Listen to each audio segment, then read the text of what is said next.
So GIBയുടെ പരീക്ഷകളൊക്കെ കഴിഞ്ഞു. ഇനി നമുക്ക് എങ്ങനെയാണ് ക്വസ്റ്റ്യൻസ് ചോദിച്ചത് അതിൻ്റെ ഡിസ്കഷൻസിലേക്ക് കിടക്കാൻ. നിങ്ങൾ ചെയ്ത ചോദ്യങ്ങൾ എത്രത്തോളം ശരിയാണ്, അല്ലെങ്കിൽ എവിടെയാണ് നിങ്ങൾക്ക് ഡൗട്ട് ഉള്ളതെന്നുള്ള കാര്യങ്ങളൊക്കെ നമുക്ക് എന്ത് ചെയ്യാം, ക്ലാരിഫൈ ചെയ്യാം. It was A moderate paper. അത്യാവശ്യം നിങ്ങൾക്ക് ചെയ്യാൻ പറ്റുന്ന രീതിയിലുള്ള ഒരു ഈസി മോഡറേറ്റ് ലെവലിലുള്ളൊരു പേപ്പർ തന്നെയായിരുന്നു. ആദ്യത്തെ ചോദ്യത്തിലേക്ക് തന്നെ പോകാം അല്ലേ. So which of the following unit used for nuclear റേഡിയയെ മെഷർ ചെയ്യാൻ വേണ്ടി നമ്മൾ ഉപയോഗിക്കുന്ന കറക്റ്റ് യൂണിറ്റ് ഏതാണെന്നാണ്. ന്യൂക്ലിയർ റേഡിയ 10⁻⁻15 പവറിലാണ് എപ്പോഴും പറയുക. So the correct unit will be fermi ആണ്. ഓപ്ഷൻ ഡി ആണ് ശരിക്കും ഇവിടുത്തെ കറക്റ്റ് ആയിട്ടുള്ള ആൻസർ. സോ നെക്സ്റ്റ് ചോദ്യം നോക്കുന്നത് dimensions of universal gravitational constant ആണ്.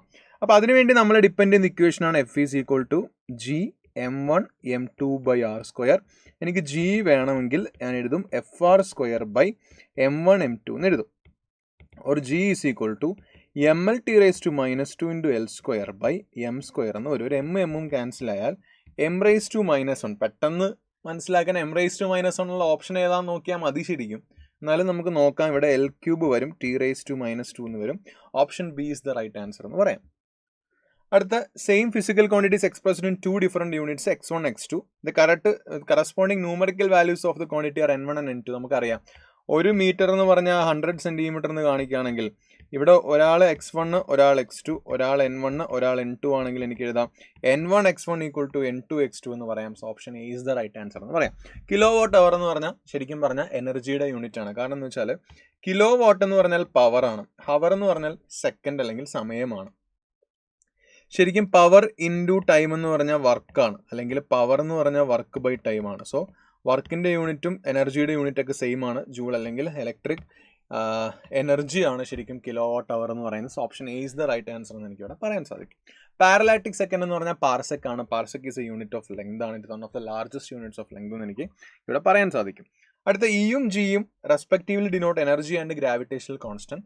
ദ ഡയമെൻഷൻസ് ഓഫ് E/G എത്ര എന്നാണ് ചോദ്യം. സോ നമുക്ക് നമുക്കറിയാം, എന്ന് പറഞ്ഞാൽ ഏത് ഉറക്കത്തിലും പഠിക്കണം. എനർജിയുടെ ഡയമെൻഷനാണ് mL² T⁻².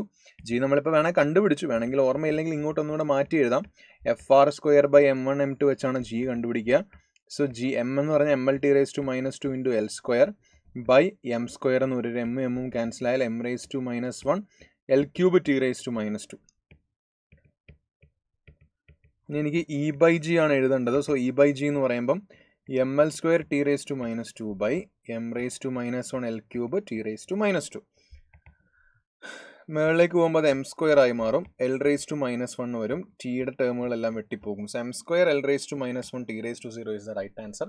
ഓപ്ഷൻ എ ആണ് ഇവിടുത്തെ ശരി ഉത്തരമായിട്ട് എനിക്ക് എന്ത് ചെയ്യാൻ സാധിക്കുക, പറയാൻ സാധിക്കുക. Okay. Unit of surface tension. ശരിക്കും സർഫസ് ടെൻഷൻ എന്ന് പറഞ്ഞാൽ ശരിക്കും ഫോഴ്സ് പെർ യൂണിറ്റ് ലെങ്ത് ആണ്. ഫോഴ്സ് ന്യൂട്ടൺ ആണ്, ലെങ്ത് മീറ്റർ ആണ്. അതുകൊണ്ട് തന്നെ ന്യൂട്ടൺ പെർ മീറ്റർ ആണ് ഇവിടുത്തെ ശരി ഉത്തരം. ന്യൂട്ടൺ പെർ മീറ്റർ ആണ്. ഓപ്ഷൻ ഡി ആണ്. അടുത്ത position of a body with acceleration a is given by. ഇവിടെ നോക്കുക, ഇവിടെ തന്നിരിക്കുന്ന x = k × a⁻m T⁻n എന്നാണ്. x = k × a⁻m T⁻n എന്നാണ്. സോ ഇവിടുന്ന് പെട്ടെന്ന് നമുക്ക് എന്ത് ചെയ്യാൻ പറ്റും, വാല്യൂസ് ഓഫ് എം പിന്നെ കണ്ടുപിടിക്കാം. കാരണം എന്ന് പറഞ്ഞാൽ നമുക്കറിയാം എക്സിൻ്റെ ഡയമെൻഷൻ എടുക്കുക, അത് L ആണ്. കെയുടെ നമ്മൾ രണ്ട് സൈഡിലും ഡയമെൻഷൻസ് എടുത്താൽ മതി അല്ലേ. കെയുടെ ഡയമെൻഷൻ എന്ന് പറഞ്ഞാൽ കോൺസ്റ്റന്റ് ആണ്, ഡയമെൻഷൻ ഇല്ല. എ ആക്സിലറേഷൻ ആണ്, ഡയമെൻഷൻ L⁻²-2 m. ടി എന്ന് പറഞ്ഞാൽ സമയമാണ്, അതിൻ്റെ ഡയമെൻഷൻ ടി ആണ്, n. ഇവിടെ എമ്മും ഇല്ല ടിയും ഇല്ല, വെറുതെ എഴുതുക. L⁻m T⁻²-2m T⁻n എന്ന് വരും. ഇവിടുന്ന് എനിക്ക് മനസ്സിലാകും L ഒറ്റയ്ക്കാണ്. ഇവിടെ എല്ലുമായി കമ്പയർ ചെയ്യുമ്പോൾ എമ്മിൻ്റെ വാല്യൂ എനിക്ക് ഇവിടെ 1 കിട്ടും. സോ m = 1 ആണ്. ഇവിടെ ടിക്ക് 2 പവറുകളുണ്ട്, അത് -2m + n എന്നാണ്. പക്ഷെ ഇവിടെ ടി 0 ആണ് ഇപ്പുറത്ത് അല്ലേ. അപ്പോൾ എനിക്ക് എഴുതാം -2m + n = 0 എന്ന് എഴുതാം. -2m = -n, അല്ലെങ്കിൽ n = +2m എന്ന് വരും. n ഇവിടെ നിർത്തിയിട്ട് -2m അപ്പുറത്തേക്ക് കൊണ്ടുപോകാം. So n = 2 × 1, that is n = 2 എന്ന് വരും. m = 1, n = 2 is the right answer എന്ന് എനിക്കിവിടെ പറയാൻ സാധിക്കും. Dimensions of coefficient of viscosity നമ്മൾ പഠിച്ചിട്ടുള്ളതാണ്. എഫ് എഴുതാൻ വേണ്ടി നമ്മൾ എപ്പോഴും കൊടുക്കുന്ന ഇക്വേഷൻ x6π∗RV എന്നാണ്. ഈറ്റയാണ് എനിക്ക് കണ്ടുപിടിക്കേണ്ടത്. അപ്പോൾ f/6πRV എന്ന് വരും. എഫ് ഫോഴ്സ് ആണ്, അപ്പോൾ mL⁻⁻2 എന്ന് കൊടുക്കാം. r റേഡിയസ് ആണ്, L⁻⁻1 എന്ന് വരും. ഇത് സോൾവ് ചെയ്ത് കിട്ടുന്ന ഉത്തരമാണ് എനിക്കിവിടെ എഴുതാൻ സാധിക്കാം. സോ ഇവിടെ m ഉണ്ട്, L⁻⁻1 T⁻⁻1, mL⁻⁻1 T⁻⁻1 is the right answer. അടുത്ത ഹോമോജീനിറ്റി വെച്ച് കമ്പയർ ചെയ്യുന്ന ഇക്വേഷൻ ആണ്. F = a/t + B T square എന്നാണ്. അപ്പോൾ ഇവിടെ നോക്കുക, ശരിക്കും ഹോമോജിനിറ്റി പറയുന്നത് ആഡ് ചെയ്യുമ്പോൾ ഓരോ ടേമുകളുടെയും ഡയമെൻഷൻസ് ഈക്വൽ ആയിരിക്കണമെന്നാണ് പറയുന്നത്. അതിനർത്ഥം എന്താണ്? എഫിൻ്റെയും എ ബൈ ടിയുടെ ഡയമെൻഷനും സിമിലർ ആണ്. അപ്പോൾ എനിക്ക് a equal to F into T എന്ന് എഴുതാം. എഫ് എന്താ? ഫോഴ്സാണ്, M L T raise to minus 2 ആണ്. ടി എന്ന് പറഞ്ഞാൽ ടി റേസ് ടു 1 ആണ്. അപ്പോൾ എനിക്ക് കിട്ടും M L T raise to minus 1. M L T raise to minus 1 വരുന്ന ആകെ ഒരു ഓപ്ഷനുള്ളത് ഓപ്ഷൻ എ ആണ്. അപ്പോൾ ഇനി കൂടുതൽ ചെയ്യേണ്ട ആവശ്യമില്ല എന്നർത്ഥം. സോ അത് കിട്ടി. ശരി. A square by mass has the dimensions of kinetic energy. അപ്പോൾ a square by M is equal to kinetic energy എന്ന് എഴുതി. ഡയമെൻഷൻ എടുക്കാൻ പോകണം. എ സ്ക്വയർ ബൈ മാസിൻ്റെ ഡയമെൻഷൻ എം ആണ്. കൈനറ്റിക് എനർജി എന്ന് പറഞ്ഞാൽ M L square T raise to minus 2 ആണ്. എനിക്ക് എ സ്ക്വയർ എഴുതാം, എം അപ്പുറത്തേക്ക് പോകുമ്പോൾ M square L square T raise to minus 2 എന്ന് കിട്ടും. എ എടുക്കാൻ റൂട്ട് എടുത്താൽ മതി. എം സ്ക്വയറിൻ്റെ റൂട്ട് എം, എൽ സ്ക്വയറിൻ്റെ root L, T raise to minus 2 root T raise to minus 1. So M L T raise to minus 1 വരുന്നത് pressure അല്ല, torque അല്ല, മൊമെന്റ് ഓഫ് ഇനേർഷ്യം അല്ല, ഇമ്പൾസ് ആണ്. M L T raise to minus മൊമെന്റത്തിന്റെ same dimension ആണ് ഇമ്പൾസിനുമുള്ളത്. ആ ഉത്തരമാണ് ശരിക്കും ഇവിടെ വന്നത്. സോ ഓപ്ഷൻ ഡി ആണ് ശരി ഉത്തരം. അടുത്ത, the displacement of a particle moving along x-axis with respect to time is given by, ഇതാണ് displacement equation. Dimension of C ആണ്. ഇതിന് മനസ്സിലാകുന്ന എന്താണ്? ഇതിന്റെ ഡയമെൻഷനും ഈക്വൽ ആണെന്നല്ലേ. എക്സിന്റെ ഡയമെൻഷനും സി ടി ക്യൂബിന്റെ ഡയമെൻഷനും ഈക്വൽ ആണെങ്കിൽ മാത്രമേ ആ ഇക്വേഷൻ അങ്ങനെ എഴുതാൻ പറ്റത്തുള്ളൂ. സോ സിയുടെ ഡയമെൻഷൻ കണ്ടുപിടിക്കാൻ X divided by T cube എടുത്താൽ മതി. എക്സ് എന്ന് പറഞ്ഞാൽ ഡിസ്റ്റൻസ് ആണ്, അപ്പോൾ എൽ വരും. T cube capital T cube എന്ന് വരും. അപ്പോൾ L T raise to minus 3 എന്ന ആൻസർ കിട്ടും. അടുത്ത ചോദ്യം, force velocity and time T. Force, velocity and time t are taken as fundamental units. The dimensions of mass are എന്നാണ് ചോദ്യം. അപ്പോൾ നമ്മൾ സാധാരണ ഒന്നെങ്കിൽ നിങ്ങൾക്ക് ടി പ്രപ്പോർഷണൽ ടു എന്താണ് ഇവിടെ ഫോഴ്സും mass proportional to F raise to A V raise to B T raise to C വെച്ച് ചെയ്യാം. ഇതിൽ എളുപ്പം ഓപ്ഷൻ എലിമിനേഷൻ അല്ലേ. നമുക്ക് ഓപ്ഷൻ എലിമിനേഷൻ ചെയ്യാം. നമുക്ക് ഓരോ ഓപ്ഷൻസ് വെച്ച് എടുക്കാം. ഉത്തരം കിട്ടേണ്ടത് എം ആണ്. First F V T raise to minus 1 എന്നാണ്. എഫ് എന്ന് പറഞ്ഞാൽ ഫോഴ്സ് ആണ്, അത് M L T raise to minus 2. V എന്ന് പറഞ്ഞാൽ velocity L T raise to minus 1. അതുപോലെ ടി എന്ന് പറഞ്ഞാൽ ടൈം ആണ്. നമുക്ക് F V T raise to minus 1 നോക്കാം. എഫ് എന്ന് പറഞ്ഞാൽ M L T raise to minus 2 into velocity L T raise to minus 1 into T raise to minus 1 എന്ന് വരും. ഇവിടെ എം കിട്ടണമെങ്കിൽ എം കിട്ടില്ല. ഇവിടെ എന്തായാലും എം കിട്ടില്ല, ഒന്നും ക്യാൻസൽ ആയി പോകുന്നില്ല. രണ്ടാമത്തതിൽ F M L T raise to minus 2 ആണ്. ഇവിടെ L T raise to minus 1 into T raise to minus 2. ഇവിടെയും വെട്ടിപ്പോകത്തില്ല, അപ്പോൾ അതും തെറ്റാണ്. അടുത്തത് M L T raise to minus 2 V raise to minus 1, അതായത് ഇയാളുടെ ഇൻവേഴ്സ് എടുക്കണം. അപ്പോൾ L raise to minus 1 T raise to 1 into T raise to minus 1. പക്ഷേ ഇവിടെയും വെട്ടിപ്പോകത്തില്ല. നാലാമത്തെ ഓപ്ഷൻ നോക്കാം. M L T raise to minus 2 into L raise to minus 1 T raise to 1 into T raise to 1. ഇത് രണ്ടും കൂടെ കൂട്ടിയാൽ T square എന്നാകും. അതും ഇതും കൂടെ വെട്ടിപ്പോകും. എൽ റേസ് ടു മൈനസ് 1 എല്ലും വെട്ടിപ്പോയാൽ എനിക്ക് അവസാനം എം കിട്ടും. സോ പെട്ടെന്ന് ഞാൻ എന്ത് ചെയ്തു? ആൻസർ ഓപ്ഷൻ ഡി ആണെന്ന് മനസ്സിലാക്കി ഓപ്ഷൻ ഡി എഴുതി. Option D is the right answer. ശരി. അടുത്ത അവർ പറയുന്നത് force F is equal to alpha by density plus beta cube എന്നാണ്. അപ്പം ആൽഫയുടെയും ബീറ്റയുടെയും ഡയമെൻഷൻസ് ആണ് ചോദ്യം. ഈ താഴത്തെ ടേം നോക്കിയാൽ തന്നെ അറിയാം, ഡെൻസിറ്റിക്കും ബീറ്റ ക്യൂബിനും സെയിം ഡയമെൻഷൻ ആണ്. ഡെൻസിറ്റി എന്ന് പറഞ്ഞാൽ മാസ് ബൈ വോളിയം ആണ്, അല്ലെങ്കിൽ എം ബൈ എൽ ക്യൂബ് എന്ന് എഴുതാം. So M L raise to minus 3 ആണ് ബീറ്റ ക്യൂബ്. സോ ബീറ്റ കണ്ടുപിടിക്കാൻ ക്യൂബിക് റൂട്ട് എടുത്താൽ മതി. എമ്മിൻ്റെ cubic root M raise to 1/3, എല്ലിൻ്റെ cubic root L raise to minus 1. അപ്പോൾ ബീറ്റ കിട്ടി, M raise to 1/3 L raise to minus 1. So ഇനി alpha കണ്ടുപിടിക്കാൻ എഫ് ഇൻറ്റു ഇതിൻ്റെ ഡയമെൻഷൻ എടുത്താൽ മതി. ഇതിൻ്റെ ഡയമെൻഷൻ ഇപ്പോൾ നമുക്ക് കിട്ടി, M raise to 1/3 L raise to minus 1. So alpha equal to M L T raise to minus 2 into M raise to 1/3 L raise to minus 1 എന്നുള്ളതാണ് കിട്ടുക. M raise to 1/3 L raise to minus 1. So അത് ഒന്ന് solve ചെയ്യുക, ഉത്തരത്തിലേക്ക് എത്തുക. So ഇവിടെ നമുക്ക് നോക്കാം. Force M L T raise to minus 2 ആണ്. ആൽഫ കണ്ടുപിടിക്കാൻ ഇൻറ്റു ബീറ്റ കൊണ്ട് മൾട്ടിപ്ലൈ ചെയ്യണം. ബീറ്റയുടെ ക്യൂബാണ് എടുക്കേണ്ടത്. ഇവിടെ ബീറ്റ ക്യൂബാണ് എടുക്കേണ്ടത്, കാരണം ഡെൻസിറ്റിയുടെ ഡയമെൻഷൻ കൊണ്ടാണ് മൾട്ടിപ്ലൈ ചെയ്യേണ്ടത്. സോ ഡെൻസിറ്റിയുടെ ഡയമെൻഷൻ എന്ന് പറഞ്ഞാൽ M L raise to minus 3 ആണ്. ഇതിൻ്റെ കോമൺ ഡയമെൻഷൻ എന്ന് പറഞ്ഞാൽ ഇതാണ്, M L raise to minus 3 ആണ്. അപ്പോൾ കൊടുക്കുമ്പം M square L raise to minus 2 T raise to minus 2, M square L raise to minus 2 T raise to minus 2ഉം M raise to 1/3 L raise to minus 1ഉം വരും. So this a good question, നല്ല ചോദ്യമായിരുന്നു. അതിൻ്റെ answer നമുക്ക് കിട്ടി. അടുത്തത് y is equal to A sine 2π ന്യൂt ബൈ കെ എന്നാണ്. V is velocity at instant for the equation to be dimensionally correct. ഇത് സൈൻ വരുന്നൊരു ഇക്വേഷനാണ്. എപ്പോഴും ട്രിഗണോമെട്രി ഫംഗ്ഷൻസ് വരുന്ന ഇക്വേഷൻ ആണെങ്കിൽ അതിൻ്റെ അകത്തുള്ള ആംഗിളിനെ ഈക്വൽ ടു 1 എന്ന് കൊടുക്കുക. കാരണം അത് ഡയമെൻഷനലി എന്തായിരിക്കണം, വാല്യൂ ഡയമെൻഷൻസ് ഒന്നും വരാൻ പാടില്ല. അതുകൊണ്ടാണ് ഞാൻ കെ ഈക്വൽ ടു 1 എന്ന് കൊടുക്കുന്നത്. അപ്പോൾ എനിക്ക് ഇവിടുന്ന് കെ എഴുതാം. കെ ഈസ് ഈക്വൽ ടു 2π ന്യൂt എന്ന് എഴുതാം. കെയുടെ ഡയമെൻഷൻ കണ്ടുപിടിക്കാൻ 2π കോൺസ്റ്റന്റ് ആണ്. വി എന്ന് പറഞ്ഞാൽ വെലോസിറ്റി ആണ്. അപ്പോൾ LT⁻⁻1 ഇൻറ്റു ടി എന്ന് വരും. സോ എനിക്കിവിടെ കിട്ടും L is the right answer. Option B ആണ് ശരി ഉത്തരമെന്ന് എനിക്കിവിടെ എഴുതാം. ഇത് നമ്മുടെ നോർമൽ ടൈപ്പ് ഒരു ചോദ്യമാണ്. നമ്മൾ ABC വാല്യൂസ് കൊടുത്ത് ചെയ്യുന്ന ഒരു ചോദ്യമാണ്. അവിടെ ഫ്രീക്വൻസി എന്ന് പറഞ്ഞാൽ ഡയമെൻഷൻ T⁻⁻1 ആണ്. മേ ഡിപ്പെൻഡ് അപ്പോൺ റേഡിയസ് എന്ന് പറഞ്ഞാൽ L⁻1 ആണ്. ഡെൻസിറ്റി റോ എന്ന് പറഞ്ഞാൽ ML⁻³ ആണ്. സർഫസ് ടെൻഷൻ എന്ന് പറഞ്ഞാൽ ഫോഴ്സ് ബൈ ലെങ്ത് ആണ്. ഫോഴ്സ് ബൈ ലെങ്ത് ചെയ്യുമ്പോൾ സർഫസ് ടെൻഷൻ്റെ ഡയമെൻഷൻ എന്ന് പറഞ്ഞാൽ സിഗ്മ. ഇവിടെ S ആണ് കൊടുത്തിരിക്കുന്നത്. അപ്പോൾ S എന്ന് പറയുന്നത് ശരിക്കും സർഫസ് ടെൻഷൻ ഡയമെൻഷൻ എന്ന് പറഞ്ഞാൽ MT⁻² എന്നും വരും. ഇനി നമുക്ക് റിലേഷൻ എഴുതാം. ഫ്രീക്വൻസി ഈസ് പ്രപ്പോർഷണൽ ടു എന്താണ് R⁻A ρ⁻B S⁻C എന്നാണ്. പ്രപ്പോർഷണാലിറ്റി മറ്റേ കോൺസ്റ്റന്റ് ആക്കി ഇക്വേഷൻ അവർ തന്നിട്ടുണ്ട്. സോ ഇനി ഡയമെൻഷൻ കൊടുക്കാം നമുക്ക് രണ്ട് സൈഡിലും. സോ ഇവിടെ frequency T⁻⁻1 equal to R⁻L⁻1 ആണ്. ML⁻³ ദ ഹോൾ⁻B സർഫസ് ടെൻഷൻ MT⁻² ദ ഹോൾ⁻C എന്നും വരും. ഓക്കെ, അപ്പം ഞാൻ എന്ത് ചെയ്തു എന്ന് വെച്ചാൽ ഒന്ന് ബ്രാക്കറ്റ് ഓപ്പൺ ചെയ്തു. T⁻⁻1 equal to L⁻1 M⁻B L⁻A ആണ് 1 അല്ല M⁻B L⁻−3B M⁻C T⁻²C. ഒന്ന് വൃത്തിക്ക് എഴുതി. എമ്മിൻ്റെ രണ്ട് ടേമുകളുണ്ട്. അപ്പോൾ M⁻B+C എന്ന് വരും. L⁻A-3B എന്നും T⁻²C എന്നും വരും. ഇവിടുന്ന് -2C ഈക്വൽ ടു -1 എന്നും C ഈക്വൽ ടു 1/2 എന്നും കൊടുക്കാം. ആ ഇക്വേഷനിൽ നിന്ന് B+C ഈക്വൽ ടു 0 എഴുതാം. കാരണം ഇവിടെ മാസിന് ടേമുകളൊന്നും ഇല്ല. അല്ലെങ്കിൽ B is equal to -C. So B is equal to -1/2 എന്ന് എഴുതാം. A-3B equal to 0 or A equal to 3B അല്ലെങ്കിൽ 3 into -1/2 which is equal to -3/2. So -3/2 -1/2 1/2 എന്ന് പറഞ്ഞാൽ ഓപ്ഷൻ 1 ആണ്. So option 1 is the right answer. Significant ഫിഗേഴ്സിൻ്റെ ചോദ്യമാണ്. Area കണ്ടുപിടിക്കാൻ നമുക്കറിയാം ലെങ്ത് ഇൻറ്റു ബ്രെഡ്ത്ത് ആണ്. അവിടെ ലെങ്ത് എന്ന് പറഞ്ഞാൽ 55.3 ബ്രെഡ്ത്ത് എന്ന് പറയുന്നത് 25 മീറ്ററുമാണ്. അപ്പം മൾട്ടിപ്ലൈ ചെയ്യുമ്പോൾ നമ്മൾ സിഗ്നിഫിക്കൻറ്റ് ഫിഗേഴ്സിൻ്റെ എണ്ണമാണ് നോക്കുക. ആർക്കാണോ കുറവ് സിഗ്നിഫിക്കൻറ്റ് ഫിഗർ ഉള്ളത് അത് വേണം ആൻസറിൽ വരാൻ. സോ ഇവിടെ 3 സിഗ്നിഫിക്കൻറ്റ് ഫിഗറും ഇവിടെ 2 സിഗ്നിഫിക്കൻറ്റ് ഫിഗറുമാണ്. അപ്പോൾ ആൻസറിൽ 2 സിഗ്നിഫിക്കൻറ്റ് ഫിഗർ മാത്രമേ വരാൻ പാടുള്ളൂ. സോ 2 സിഗ്നിഫിക്കൻറ്റ് ഫിഗർ വരുന്ന ഏതെങ്കിലും ഓപ്ഷൻ ഉണ്ടോ? അത് ഓപ്ഷൻ എ ആണ്. Option A is right answer എന്ന് എനിക്ക് പറയാം. ശരി. Given that V is speed, R is radius and G is the acceleration due to gravity, which of the following is dimensionless എന്നാണ്. അപ്പോൾ നമുക്ക് ഓരോ ഓപ്ഷൻ വെച്ച് നോക്കാം. V²/RG ആദ്യത്തെ ഓപ്ഷൻ എടുക്കാം. V² എന്ന് പറഞ്ഞാൽ വെലോസിറ്റിയുടെ സ്ക്വയർ ആണ്. അപ്പോൾ L² T⁻². R റേഡിയസ് ആണ്.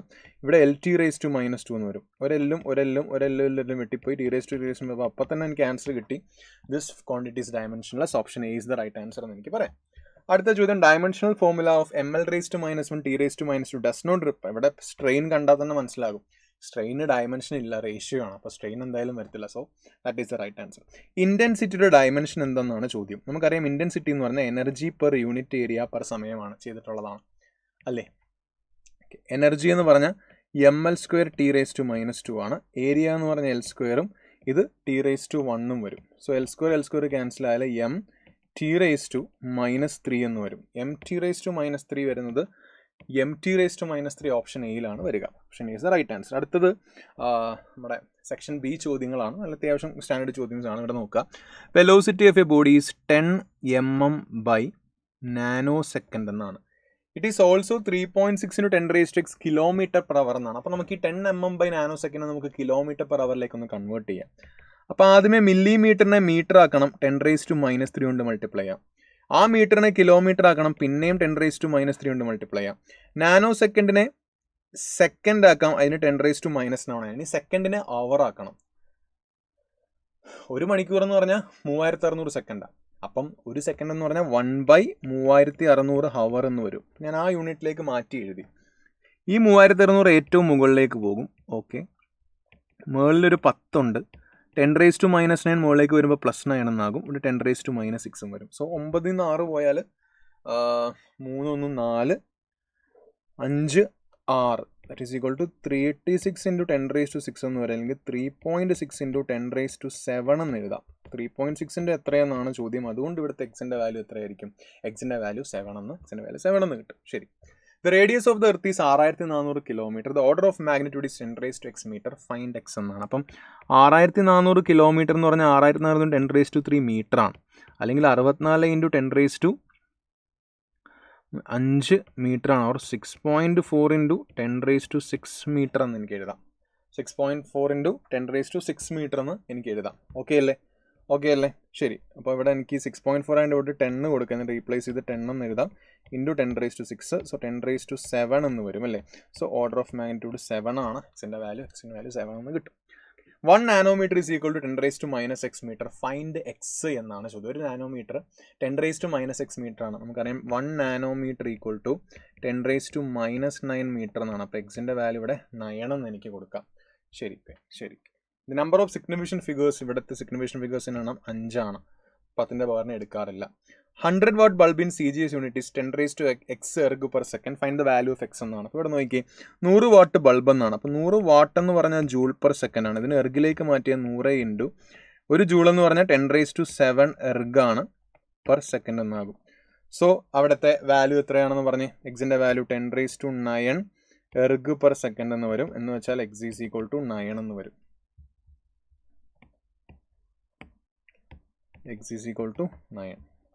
If energy, velocity and time t are chosen as the fundamental quantities, the dimensional formula of surface tension will be e⁻⁻2 t⁻⁻6. Find the value of x എന്നാണ്. അപ്പോൾ ഇവിടെ surface tension എന്ന് പറയുന്നത് energy e⁻a, velocity v⁻b, time t⁻c proportional ആണ്. അവിടെ എനർജിയുടെ power ഇവിടെ 1 ആണ്. അപ്പോൾ എക്ക് 1 കൊടുക്കാം. വെലോസിറ്റിയുടെ പവർ -2 എന്നും കൊടുക്കാം. ഇത് -x ആണ് എന്നും കൊടുക്കാം. ഓക്കെ, അല്ലെങ്കിൽ സി തന്നിട്ടില്ല, അതുകൊണ്ട് സി അങ്ങനെ തന്നെ കിടക്കട്ടെ. ശരി. ഇനി നമുക്ക് ഡയമെൻഷൻ എടുക്കാം രണ്ട് സൈഡും. സർഫസ് ടെൻഷൻ എന്ന് പറഞ്ഞാൽ mt⁻2 ആണ്. എനർജി എന്ന് പറഞ്ഞാൽ ml² t⁻2 എന്ന് വരും. വെലോസിറ്റി LT⁻⁻1 ടൈം ടി ആയതുകൊണ്ട് t⁻3 എന്ന് എഴുതാം. ഒന്ന് ബ്രാക്കറ്റ് ഓപ്പൺ ചെയ്യുകയാണ്. So ml² t⁻2 L⁻2 t⁻2 എന്ന് വരും. ഇവിടെ എമ്മിന് ഒരു ടേമുകളെയൊക്കെ ഒരുമിച്ച് എഴുതാം. എമ്മിനാകെ ഒരു ടേമേ ഉള്ളൂ. എല്ലിൻ്റെ ടേമുകൾ ഓക്കെ. ഇവിടെ എനിക്ക് ആകെ വേണ്ടത് ടൈമിൻ്റെ ടേമുകൾ എഴുതുക എന്നുള്ളതാണ്. ഈ സൈഡിൽ ടൈമിൻ്റെ ടേം t⁻2 ആണ്. ഇവിടെ ടൈമിൻ്റെ ടേം t⁻2 t⁻+2 t⁻c എന്ന് വരും. ഇത് രണ്ടും കൂടെ ക്യാൻസൽ ആയിപ്പോൾ എനിക്ക് എഴുതേണ്ട ആവശ്യമില്ല. പിന്നെ t⁻c ആണ്. c = -2 എന്ന് വരും. അപ്പം അതിനപ്പം -x = -2 എന്ന് വരും, ഓർ x = 2 എന്ന് വരും. സോ എക്സിൻ്റെ വാല്യൂ ഇവിടെ 2 എന്ന് എനിക്ക് കിട്ടി. അടുത്ത ചോദ്യം, ഇതേപോലത്തെ മറ്റൊരു ചോദ്യമാണ്. പിന്നെയും വാല്യൂസ് കണ്ടുപിടിക്കാൻ തന്നെയാണ്. Gas bubble from an explosion under water oscillates with a time period t. ആ time period proportional to pressure raise to a, കാരണം p സ്റ്റാറ്റിക് പ്രഷറാണ്, density raise to b and energy raise to c എന്നാണ് പറയുന്നത്. Pressure എന്ന് പറഞ്ഞാൽ നിങ്ങൾക്കറിയാം force by area ആണ്. അപ്പം mlt⁻2 ബൈ L² അല്ലെങ്കിൽ ml⁻1 t⁻2 എന്ന് പ്രഷർ കിട്ടും. ബാക്കിയെല്ലാം ഡയമെൻഷൻ നിങ്ങൾക്ക് അറിയാമല്ലോ. So t is equal to ml⁻1 t⁻2. Calculate value of c on the dimension. c ആണ് ഇവിടെയും കണ്ടുപിടിക്കേണ്ടത്. ഓക്കെ, നമുക്ക് കണ്ടുപിടിക്കാം. So ml⁻1 t⁻2 the whole raised to a. Density എന്ന് പറഞ്ഞാൽ ml⁻3 ആണ്, the whole raised to b. Energy ml² t⁻2 the whole raised to c എന്നാണ്. ഇതിനെ നമ്മൾ എക്സ്പാൻഡ് ചെയ്തിട്ട് ഒരുപോലെ എഴുതിയിട്ട് വാല്യൂ കമ്പയർ ചെയ്യുക എന്നുള്ളതാണ് നമ്മുടെ ടാസ്ക്. ഇവിടെ നോക്കാം. ഇവിടെ m⁻a l⁻a t⁻2a m⁻b l⁻3b m⁻c l⁻2c t⁻2c equal to m-ന് a+b+c വരും, എല്ലിന് -a-3b +2c വരും, ടിക്ക് -2a -2c എന്നും വരും. നമുക്കിനി കമ്പയർ ചെയ്യാം. സോ ഫസ്റ്റ് ഇക്വേഷൻ a+b+c = 0 എന്ന് വരും. Second equation -a -3b +2c = 0, ലെങ്തിനും 0 ആണ്. -2a -2c = 1 എന്നും വരും. സോ ഇത് സോൾവ് ചെയ്താണ് നമ്മൾ എന്ത് ചെയ്യേണ്ടത്, ആൻസർ കണ്ടുപിടിക്കേണ്ടത്. സോ ഇത് നമുക്ക് സോൾവ് ചെയ്ത് ഇതിലൊരു വാല്യൂ സബ്സ്റ്റിറ്റ്യൂട്ട് ചെയ്ത് ഇങ്ങോട്ട് മാറ്റി നമുക്ക് ഇക്വേഷൻ സോൾവ് ചെയ്യുമ്പം എയുടെയും ബിയുടെയും സിയുടെയും വാല്യൂ കിട്ടും. a -5/6 എന്നും b 1/2 എന്നും c 1/3 എന്നുമാണ് ആൻസർ കിട്ടുക. സോ അവിടെ സിയുടെ വാല്യൂ 1/3 ആണ്, ഓർ x = 3 എന്ന് എനിക്ക് എഴുതാൻ സാധിക്കും. അടുത്ത ചോദ്യം, in CGS system the magnitude of the force is 100 dyne. In another system where the fundamental physical quantities are kilogram, meter and minute, the magnitude of force is എന്നാണ്. സാധാരണ ഇത് ചെയ്യുന്നത് N1U1 = N2U2 റിലേഷൻ ഉപയോഗിച്ചാണ്. So ഇവിടെ N1 എന്ന് പറഞ്ഞാൽ 100 ആണ്, U1 എന്ന് പറഞ്ഞാൽ ഡൈൻ ആണ്. N2 അറിയത്തില്ല. U2വിൽ അവർ പറയുന്നത് കിലോഗ്രാമും മീറ്ററും മിനിറ്റും എന്നാണ്. ശരിക്കും ഡൈൻ എന്ന് പറഞ്ഞാൽ ഫോഴ്സാണ്. ശരിക്കും ഫോഴ്സിൻ്റെ ഡയമെൻഷൻ എന്താ? mL/(-2) ആണ്. ഇത് CJ സിസ്റ്റം ആണെങ്കിൽ ഗ്രാം സെൻറ്റിമീറ്റർ (2) എന്ന് വരും. So 100 gram centimetre (2) equal to N2 into ഇവിടെ വരുമ്പോൾ ഇവിടുത്തെ യൂണിറ്റ് ഏതാ? കിലോഗ്രാം മീറ്റർ മിനിറ്റ് ((-2) എന്ന് വരും. സോ എനിക്ക് കൊടുക്കാം കിലോഗ്രാം മീറ്റർ മിനിറ്റ് ((-2) എന്ന് എഴുതാം. മിനിറ്റ് ആണത് ((-2). ഞാനിവിടെ ഒരേ യൂണിറ്റുകൾ കൊണ്ടുവരാനുള്ള ശ്രമത്തിലാണ്. ഒരേ യൂണിറ്റുകൾ എന്ന് പറയുമ്പം കിലോഗ്രാമിന് വരെ ഞാൻ ഗ്രാം ആക്കി 10⁻³ ഗ്രാം. മീറ്ററിന് പകരം ഞാൻ എന്ത് ചെയ്തു? ഒന്നെങ്കിൽ ഇപ്പുറത്ത് കൊണ്ടുവരാം അല്ലെങ്കിൽ അപ്പുറത്ത് കൊണ്ടുവരാം. എവിടെയാണെങ്കിലും നിങ്ങൾ എന്ത് ചെയ്യുക? ഒരേ യൂണിറ്റ് കൊണ്ടുവരിക എന്നുള്ളതാണ് ടാസ്ക്. സോ ഇവിടെ കിലോഗ്രാം ഗ്രാം ആക്കി 10⁻³ എന്നാക്കി. മീറ്ററിനെ സെൻറ്റിമീറ്റർ ആക്കിയത് 10⁻² സെൻറ്റിമീറ്റർ ആണ്. മിനിറ്റ് എന്ന് പറഞ്ഞാൽ ശരിക്കും എന്താണ്? മിനിറ്റ് എന്ന് പറഞ്ഞാൽ 1 മിനിറ്റ് എന്ന് പറഞ്ഞാൽ 60 സെക്കൻഡാണ്. അപ്പോൾ എനിക്ക് 60 സെക്കൻഡ് ((2) എന്ന് എഴുതാം. സോ ഇവിടെ ഗ്രാമും വെട്ടിപ്പോവും, സെൻറ്റിമീറ്ററും ((2) വെട്ടിപ്പോവും. ഇവിടെ 60⁻² താഴെ മുകളിൽ വരും. സോ ഇവിടെ 10² 10² എഴുതാം. സോ 1 = N2 ഇൻറ്റു 10⁻³ ഇൻറ്റു 1/60 × 60 എന്ന് വരും. സോ N2 = ഇവിടെ 3636 എന്ന് വരും, അല്ലെങ്കിൽ 3.6 എന്ന ആൻസർ കിട്ടും. N2ൻ്റെ വാല്യൂ 3.6 ആണ്. N2ൻ്റെ വാല്യൂ 3.6 അപ്പോൾ എക്സിൻ്റെ വാല്യൂ എന്ത് വരണം എന്ന് ആലോചിച്ചു. 10⁻0 ആണ് വരേണ്ടത്. അപ്പോഴാണെങ്കിൽ എന്താവത്തുള്ളൂ? അത് 3.6 വാല്യൂയിലേക്ക് സാറ്റിസ്ഫൈ ആവത്തുള്ളൂ. അടുത്ത ചോദ്യം, dimensions of a physical quantity are m⁻⁴ L⁻⁵ T⁻c. The physical quantity will be pressure. ഇത് പ്രഷർ ആവുന്നത് എപ്പോഴാണെന്നാണ്. പ്രഷർ എന്ന് പറഞ്ഞാൽ എന്താ? ഫോഴ്സ് ബൈ ഏരിയ ആണ്. ഫോഴ്സ് mL/((-2) L² ആണ്. m L⁻⁻1 T⁻². അവിടെ a = 1 ആണ്, b = -1 ആണ്, c = -2 ആണ്. So a = 1 is the right answer. The density of a material in SI unit is 128 kg/m³. In certain units in which the unit of length is 25 cm and the unit of mass is 50 gram, the numerical value of density of material എന്നാണ് ചോദ്യം. ഇവിടെ N1 ഇത് 128 kg/m³ എന്നാണ്. ഇപ്പുറത്ത് N2 ആണ്. U2 എന്ന് പറഞ്ഞാൽ 50 gram ആണ് അവിടുത്തെ യൂണിറ്റ്, 25 സെൻറ്റിമീറ്റർ ആണ് ലെങ്തിൻ്റെ യൂണിറ്റ്. അപ്പോൾ ദ ഹോൾ ക്യൂബ് എന്ന് എഴുതാം. kg/m³ ആണ് ശരിക്കും ഇവിടെ എനിക്ക് എംപ്ലോയ് ചെയ്യാൻ പറ്റുക. ഇവിടെ തന്നിരിക്കുന്ന മാസ് ബൈ തന്നിരിക്കുന്ന ലെങ്തിൻ്റെ ക്യൂബ് സെയിം തന്നെ. സോ എനിക്കിവിടെ എഴുതാം 128 kg/m³ equal to N2 into 50 gram/25 × 25 × 25 cm³ എന്ന് എഴുതി. രണ്ട് സൈഡിലും ഒരേപോലത്തെ യൂണിറ്റ് കൊണ്ടുവരാം. 128 × 10⁻³ gram/m³ ആണ്. ശരിക്കും ഒരു മീറ്റർ എന്ന് പറഞ്ഞാൽ 10² സെൻറ്റിമീറ്റർ ആണ്. അപ്പോൾ അതിൻ്റെ ക്യൂബ് എടുക്കാൻ പറഞ്ഞാൽ 10² × 10² × 10² cm³ എന്ന് വരും. 10² 100 ആണ്. അപ്പം 100 × 100 × 100 cm³ എന്ന് വരും. ഇപ്പുറത്തെ N2 വരും 50 gram/25 × 25 × 25 cm³ എന്ന് വരും. Centimetre cube വെട്ടിപ്പോയി. 25ൽ 100 4 തവണ, 25ൽ 100 4 തവണ, 25ൽ 100 4 തവണ. ഇങ്ങനെ പെട്ടെന്ന് കിട്ടാൻ വേണ്ടിയാണ് അങ്ങനെ അങ്ങനെ എടുത്ത് മാറ്റിയത്. 4ൽ 128 32 തവണ, 32ൽ 4 8 തവണ, 4ൽ 8 2 തവണ. ഇവിടെ ഒരു 0 ഇവിടെ ഒരു 0 പോകും. സോ 200 = N2 × 5 എന്ന് വരും. ഓർ N2 = 40 എന്ന ആൻസർ കിട്ടും. അവിടുത്തെ ഉത്തരം 40 ആണ്. കൺവേർഷൻ്റെ ബേസിലുള്ള ചോദ്യമായിരുന്നു. So thank you so much. By.